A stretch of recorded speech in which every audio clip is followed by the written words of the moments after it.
Fire Call, the Fire Safety Show, Division Chief Jim Sedaris. Hi, my name is Division Chief Jim Sedaris, and you are watching Fire Call. Hey, this month we got a wild show for you. We're going to take you to a two-alarm fire with an explosion going on, and then we're going to talk about something that you can do to save someone's life. Using a public access defib, we got our best buddy, Dr. Watt from Heart Hospital. He's going to take you behind the scenes on how those things work and why they're so important. But first, got some shout-outs. Now, these shout-outs come from all over, and you're not going to believe this batch. First one's from James. James wants a shout-out to the Carmel Volunteer Fire Department in Carmel, New York. And a new favorite, Jason. Jason wants a shout-out to the firefighters at Camp Black Horse, Afghanistan. Jason's in the South Dakota Army National Guard, and they're watching Fire Call in Afghanistan. Now, of course, we answer your questions, give you a shout-out, you get a sassy Sioux Falls Fire Rescue t-shirt. Don't be emailing me about when you're going to get them. We send them when we can. Now, sit back, shut off all electronic stuff except for what you're watching right now, and hang tight and ride with the firefighters at Sioux Falls Fire Rescue. We have a two-story commercial occupancy, unknown type of construction. We have heavy fire showing on the alpha side. Give me a second alarm to this call, please. Unknown occupancy status. We're here at a two-alarm fire that started off with an explosion that spread rapidly to the buildings. Crews had to be called in from around the city. Now we have Captain Todd Lowe off Rescue 5. Now Todd, you were first in on this fire, and right down the street from your station. It was a pretty good fire. What did you see when you first got here? Well, the first thing I noticed, and that as soon as leaving the station, that the amount of fire that was present for the time of day, areas occupied, and we had heavy flames and heavy fire involvement at the time of leaving the station. So not knowing for sure what had occurred at that time, I knew immediately we had something out of the ordinary take place to cause that much fire development in that short a period of time. So I recognized the need that we're going to need additional resources, and I requested a second alarm. When you see that, you're going just by years as a captain, you know what you've got, you see you have adjoining buildings. Is that kind of what your thought process was on this? Absolutely. Standard, best recommended practices at all times is we use that term RECIO, right, as you've talked about in other programs before, and that priority and establishing those incident priorities remains the same. And but we just prioritize based on what we have, and hopefully that our initial assessment and how we direct our crews will stop the fire spread. And hopefully now this is pretty much textbook of all the cases we talk about. The strip fire, the strip mall fire, and this is a strip mall adjoining buildings. What was your first priority and second priority when you first got here? Well, the consideration that I had to make at the time when I first arrived was the amount of fire that I had present. Right in the center, too, of this whole strip mall. That is correct. And then, the consideration for the decision that I had to make was I was certain at that time that something really out of the ordinary occurred to have that much fire development at this time of the day. And so I had my choice between if I didn't feel it was safe already to enter the exposures that were affected, so it was my thought to hopefully set up for master streams as soon as I possibly could to get it knocked down to a controllable level and then make entry into the exposures on each side. Had the fire been smaller, the decision I may have elected to go directly into those exposures, but the amount of fire present initially, and we did have a little breeze out of the east, pushing towards the west, and there was already fire involvement in those exposures. So. Now when you think about RECIO, the first one's rescue, and I know we've had a little bit of a language barrier going on, then it was the exposure. So what you're talking about is keeping this thing from spreading throughout this whole structure. That is correct. So as I go through the incident priorities based on what I observed when I first arrived, I looked at exposures, and as soon as command arrived, as early into the incident, I identified an area where we thought we could make a definitive stop and identified exposures on each side as an area where we're going to stop the fire. This direction to the east. That is correct. And it worked. Yeah, that is correct. Unfortunately, my initial determination and the amount of fire even present on the exposure building from even with a short response, and that could be contributed by the weather, a little bit of breeze, and whatever. And the investigation is still early. I have no idea, but I would have to presume that something occurred to have that much fire this early in the incident. And it was already starting to involve the exposures on the delta side. Yeah, you can see it pretty much. Okay, well, Todd, well, thanks for taking time out, and let's get back to your crew. Thank you. I'm here with Captain Jim Powers. Now, Jim was on last month. He's on this month. You're just going to be a regular, sounds like. Okay. Okay, now, you were here. We had a lot of fire going on, and your job essentially was you were going to check for extensions and exposures inside this building? That's right. We were on the Bravo division, and my assignment was to first we put out the fire that was in the restaurant or the grocery store, and then after that we made an interior attack, put out any hot spots, and did a primary search. And basically what you're trying to do is keep this from further extending and causing more damage into the adjacent structures. That's correct. We had one more structure to the east side of this, and we were trying to keep it from getting extended into that area. Now you have some fairly new people. What are some concerns that you have when you're moving up above a fire floor and you're looking for extension? Well, we check to make sure that the floor is sounding it with a pike pole or an axe as we go along. Now people are going to ask, what's that mean? Okay, we take the tool and we're striking the floor as we're moving along on our hands and knees to make sure that the floor is there and that it's solid. Correct, and there's not any holes. We use the fire cam as well to check for any flame, or we could see a hole if there's a hole in the floor with that. I remember a fire we were at, seems like not that long ago, where the whole floor was collapsed and you were inside. You didn't have any worries here?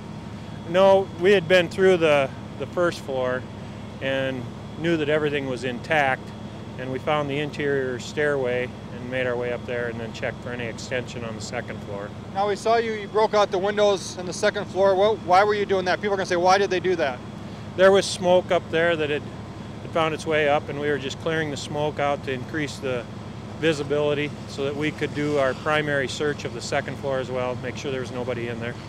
Well, great, Jim. I'll let you back to your crew. Thanks a lot. All right, thank you. I'm with Division Chief John Groen. John Groen is the Division Chief of Operations and my workout buddy.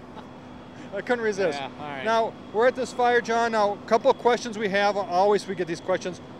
When do we go from a first alarm to second alarm, and then multiple alarms and resources that change? Well, typically the on-scene commander will go from first alarm to second alarm when he realizes he doesn't have enough resources on hand to mitigate the situation. So as soon as he knows he has nobody left in reserve, that's when he's going to upgrade it to a second alarm. And the same thing would apply if he goes to a third alarm, fourth alarm, so on.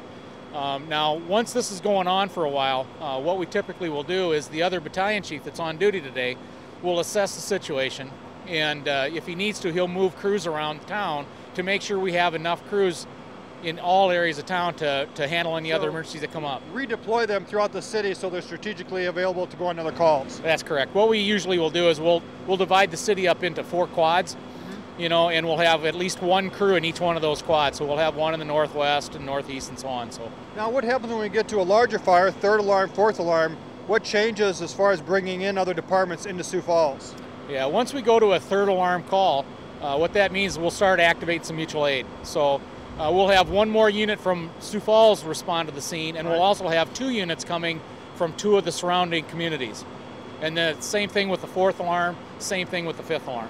So people don't have to worry. If we have a major fire, we always have coverage. It might be a little more limited, but we always have someone available to respond to medical calls and other fires. Yeah, that's correct, and that's just what's in place all the time. In addition to that, we also have, we can always call back more crews too. We have reserve trucks available, so we'll call in 2 or 3 additional crews and staff up those reserve trucks if we need to. So we had about 35, 40 firefighters here. We could always pull more people. Now, people are going to ask, what's mutual aid?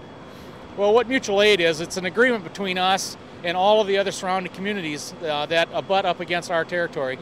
if we need additional help, we call them. If they need additional help, they can call us. So we help each other out, share resources. You bet, and that's the best way to do it. Yep. Well, great. Thanks a lot, John. You bet. I'm with Sam Hill of the Red Cross, and we have Sam show up with their people from the Red Cross. They help us out in these fires. Tell us, how's the Red Cross get involved, and what do you provide people who have, whose homes or they otherwise have some disaster going on? What do you do? Well, the Red Cross, we get called out to every structure fire in the counties that we operate in. And our first priority is to make sure that homeowners have everything they need for their emergency needs. That's food, shelter, clothing, counseling, their medical needs are taken care of. So that's our primary response on a scene. But we also like to take our emergency response vehicle and we provide kind of a canteen service to firefighters. Which is behind us right here. Yep, there it is. So we take that out. We carry coffee and cocoa in the wintertime, water all the time, and some snacks. Figured if you guys can stay hydrated and fed, you can keep saving lives and property, and that's better for everyone in the end. Now, you come out to a lot of fires. You're at probably more fires than our firefighters are at. How do you get notified? 911 calls us, and so we get notified through Metro Communications. The command on scene will request us, so we get called from Metro, and we have volunteers that are on call every night of the week. Well, we're glad you're here. Hope we won't have to see you again, but we know it's inevitable. So, and now you mentioned one thing, but for families, you actually can put them up in a motel if needed? Yeah, it depends on the size of the fire. You know, usually for single families, we do hotels. For larger fires, we'll open up shelters. But yeah, our goal is, you know, after all the fire trucks leave and people are still standing there in the yard, we want to make sure they're not standing there alone. And so we make sure that they can get to a hotel, or if they're going to stay with family, we make sure they have food to eat, access to it, clothes to wear, you know, those types of things. You're just one of the important people behind the scenes for these fires that a lot of people don't know, that the Red Cross is a lot more than just respond to major incidents or disasters. Yeah, we go to a lot of fires and people see us pull up and they're like, what's going on? Is there a tornado too? And we're like, no, sorry, it's you today. You're the disaster. But this is a disaster for people. Oh, absolutely. And as an organization, we'll spend more time, money, and resources responding to fires than we do any other disaster. Well, we appreciate your help. Cardiac disease is the #1 killer of people in the country. We're going to talk about how do we prevent that, what can we do, and we have Dr. Bruce Watt, who's with North Central Heart, and you're a cardiac interventionist. Right, cardiac intervention. What is that? People are going to say, well, what's that between a cardiologist? What's the difference? Well, a general cardiologist, we're all general cardiologists, and then some of us go on to subspecialize in different fields of cardiology. And for interventional cardiology specifically, that is treatment of blockages of the coronary arteries to the heart with stents and balloon techniques. And to open those vessels up. To open up those vessels, yes. Okay, now when we talk about cardiac arrest and sudden cardiac arrest, what happens to the heart when basically someone goes into a cardiac arrest?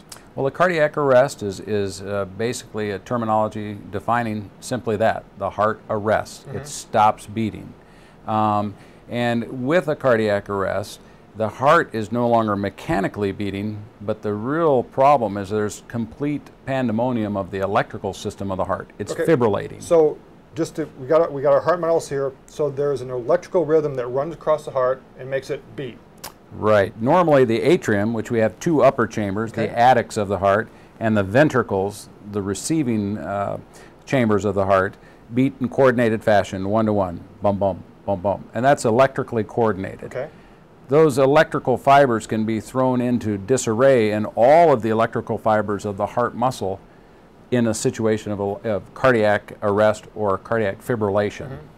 And that's where the whole idea behind a synchronized shock of the heart to resynchronize that electrical activity. With our defibrillator? With our defibrillator. Okay. And how does that work then? Does that just essentially just take all the electrical activity or all the electrical impulses off the heart, and we're hoping to restart again? Right. Essentially, we try to coordinate and reset the heart so that our own intrinsic pacemaker, which is an electrical activity within the heart, takes back over and resynchronizes the heart, so it's back into a regular rhythm. And now, when we do that with our public access defibs, that throw them on real quick, shock the patient, what are the variables that determine the success of that happening? Well, the quicker we can get to the patient, the quicker that we can resynchronize before the heart has been in that rhythm for very long, the better. Because after the heart has been in fibrillation for periods of over 4, 5, 6 minutes, we start to develop acidosis and acid buildup in the body low oxygen states in the body. That makes it very hard to get the defibrillator to work. But if we're fortunate enough to get to a patient early, they're at a sporting event, such as happened recently in this community.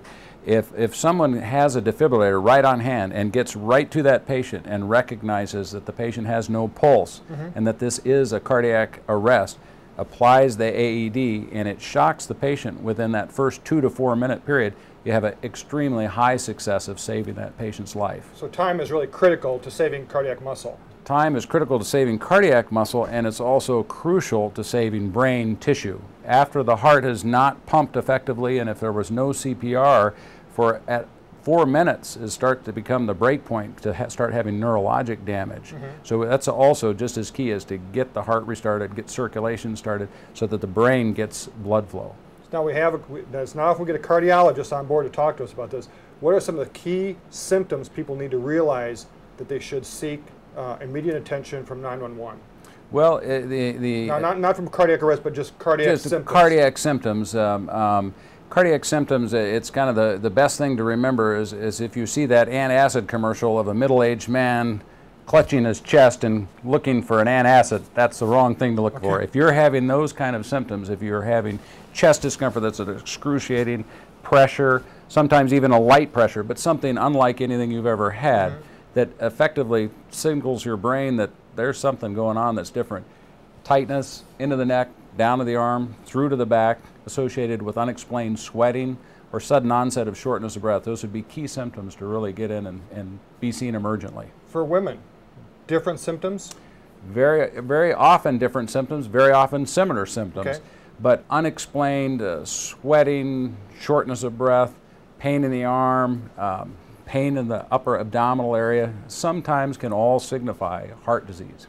And it's better to call 911 and seek treatment rather than try and tough it out. Absolutely. The biggest mistake we see is very typically the patient didn't want to bother their spouse, didn't want to wake them up, and then the following morning comes in when they've had pain all night long and the heart attack has already occurred. We need to get to that heart muscle to open up a blocked artery, as we can see on the model here with the heart. This is a representation of an artery. If there's a blockage of the artery to the heart, the muscle dies and irreversibly is damaged after about the 4-hour mark. So we need to get there. Now there's, this might be a little advanced, but when we talk about STEMIs and the window time that we're looking at, could you just briefly explain that? To a firefighter, just kind of your role. Well, the STEMI, ST elevation myocardial infarction is what STEMI stands for. The whole protocol there is what we in the American College of Cardiology are trying to get to is door to balloon time. So the faster the paramedics, the firemen get the patients to us, once they hit that door, we like to get to the cardiac catheterization lab, in through the artery, and a balloon inflated in 60 minutes or less. And that's been a nationwide goal that we've been trying to establish. So people need to recognize, something's wrong, contact 911 early to start working on that 60-minute window time that's really tight. It's tight. It's tight. And especially from the time that they show up in our department, we really got to get that 60-minute window. It's a 2-hour window. You know, if you've got an hour transport, you're still trying to aim for that 2 to 2.5 hours, as opposed to in the field thrombolytics, which also may be a little advanced, but things that we're thinking about, drugs to help break up that clot that may be an advantage in a very supervised situation to be giving those in the field. So everyone needs to recognize those things. They need to realize where the defibs are when they're in a building because they're easy to use. Talk you through it. And any other words of wisdom? Oh, I think you've hit them all right on the head. And the most important thing is know where it is. It's like anything, you know, they'll say, I know we have one, but where is it? And also, response time is key. Inactivity is the wrong move when somebody needs your help. Take action, take it fast. Take action, take it fast, and don't forget to call for help, 911. Don't try to do it alone. Need us before we get to you. Right. Great. Thanks, Dr. Watts. Nice to see you. All right. When we look at partnerships and how do we get these partnerships together, we have to look at the Heart Hospital of South Dakota and more importantly, John Soderholm. Now, John, I know you're the CEO and the president, and also you do everything else. But when we started this program, you were the only one that really saw value in the long-term impact of what this could be. Probably not as much as everybody thinks, but I was there. I can tell you the truth. we're in the business of taking care of people who have heart problems, and obviously if they come through the door and their heart is so damaged that we can't do our thing, that really doesn't do us any good. And so by having these out in the field, like with Mr. Sudbeck, that it was at the right time, at the right place. The AED was there. They knew how to use it. He got here within a short period of time, had his surgery almost immediately, and 5 days later, he's going home and walking around. And we met him 3 weeks after surgery that night at O'Gorman, and he's walking around like you didn't know he ever had surgery. And so without this and without the training that the people had, he probably wouldn't be with us. And so why are we in the business? We're in the business of taking care of people, touching people, and we can't do that all in this shop. It has to happen throughout the area so that when the people get to us, that the physicians have the ability to have a good heart to work with. So this is almost more of a, instead of where we've been before siloed, where this organization does this thing and this does this, what we've done is essentially pulled all those together and made a system out of cardiac care. Well, we're starting at a system. And as we talked about, that these are all over eastern South Dakota. We've topped the 1,000 mark. Becky has said we've hit the 1,000 mark. I hope we're at the 1,000 mark. We've lost track, I think, of our count, but we have them in Iowa, we have them in Nebraska, we have them in Minnesota. So we have them quite a few places. And as you know, they're not very big, and they get feet, and they move around. Yes, and they so do. where they're all at, we're not quite sure. And as I said, you probably go on eBay, you'll find some of ours on eBay, because somebody, like your fire extinguishers, picks them up and says, you know, I'd like to have one at home. Oh, yeah. And I hope if they stole it and took it home, I hope it works for them. Well, John, you've been really instrumental behind this, and we have I mean, in Sioux Falls, you're the driving force behind this, and you've been so positive and I mean, when we first talked about this, it seemed kind of like a crazy idea. We're trying to get 20 in Sioux Falls. We really owe it all to you. No. I mean, first of all, the United Way had helped us get out the first 200, I think it was. Yeah. Because they came up with some dollars to help. And then we did the matching grants. We did matching grants for churches and schools who couldn't afford $1,000. And then we've moved on from there to sell them for $1,000. And you're doing this all, just so everyone knows, there's no profit to be made on this. You've negotiated the price down. I've watched you negotiate, and I don't want to ever negotiate against you. I've learned that.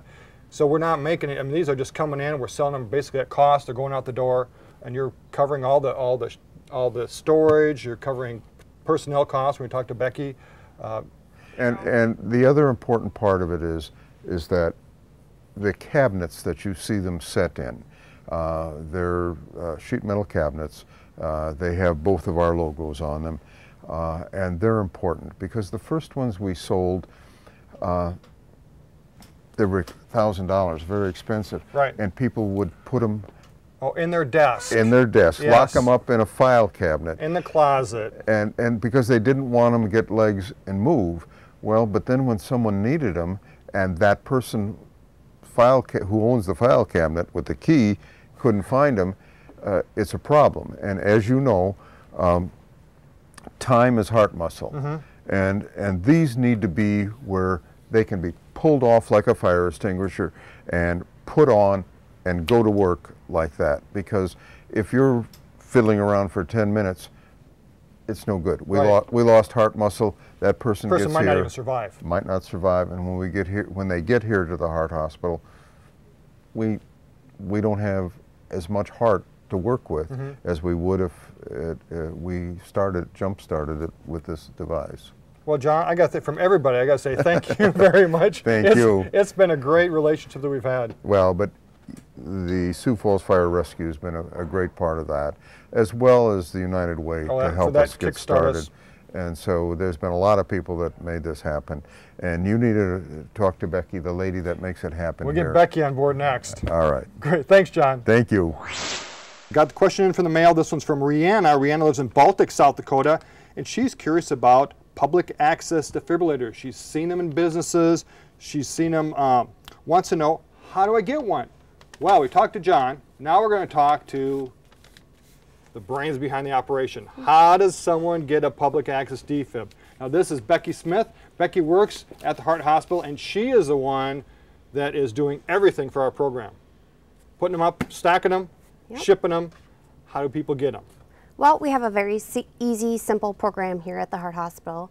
They can call our main number, which is 977-7000. Now, are you seeing a lot of people calling? Do you get calls like once a month? How often would you say you get a call? I get probably five calls a day, at least. The program's a success for our region. Now, what's the furthest one you've sent? Do you remember? I have sold one in Tennessee. Really? What's the story? The story is it was a radio talk show host who is on at nighttime, who helps young teens who are troubled. And he had some heart issues. He does travel around the United States, and so it goes with him in his bus. So one from our program is traveling around the country in a bus. It is. Now, do you get to hear the success stories, or you probably maybe don't get filtered down to you on? Actually, I do. You know, you guys are our good eyes and ears out there in the community, and then I also have other people in Spirit Lake, Iowa, Aberdeen, Yankton, Mitchell, that call in and say, hey, we had a save last night, or did you hear about this such and such story? And they try to relay it to us as much as possible, and you know, it's just a heartwarming thing. So yeah, and did you ever thought when you started at the Heart Hospital, we're not going to say when you started because I don't know, but did you ever think that you were going to be involved with a program like this that's actually really saving people's lives? No, I didn't. Obviously, I've been here 10 years since it's been opened. And I originally didn't start with the program. I kind of started just helping shipping them out because we were busy with all the orders and getting kind of backlogged. And then, I don't know, it just ended up in my lap and kind of took it over, and I love it. And, you know, especially you hear about the saves locally here in town, and I know that those were from me, or from the Heart Hospital. You've touched each defib going out, and so quite literally. That, you know, that's a good feeling. I mean, if they wouldn't have had that, you just never know what could happen. Yeah. So. Well, we cool. Appreciate all your, obviously your hard work, sweat, effort, and you've been fun to work with. Yeah, it's a good time. Yeah, it has been. Well, Becky, thanks a lot for all your help. You're welcome. Thank you. Yeah. You guys do a great job too. Well, that's kind of cool. You got to see how a two-alarm fire works, and those fires can happen so fast, take over a whole block, and firefighters got to get in there fast. They got to get some patterns of what's going on, and they really got to control that chaos because things happen very fast in the fire scene. And you got to see those defibs. Defibs are something that you can do and save someone's life, but you got to act fast, and you got to have a defib on your site. If you don't have a defib where you're at, you got to still do CPR, but you can get a defib if you take action, make the phone calls. Heck, call us up. We'll try and get you a defib. Now, we got a couple of shout outs. This first one's from Jeremiah. Jeremiah lives in Alliance, Ohio, and he wants a shout out to the Lexington Township Volunteer Fire Department in Ohio. And Tyler is from Kansas, and he wants a shout out to the Cherokee City Fire Department, Cherokee, Kansas. Well, I hope you like the show. It's always kind of fun to hang around the firehouse, see what's going on. Hope we're going to see you next month. My name is Division Chief Jim Sedaris, and you've been watching Fire Call.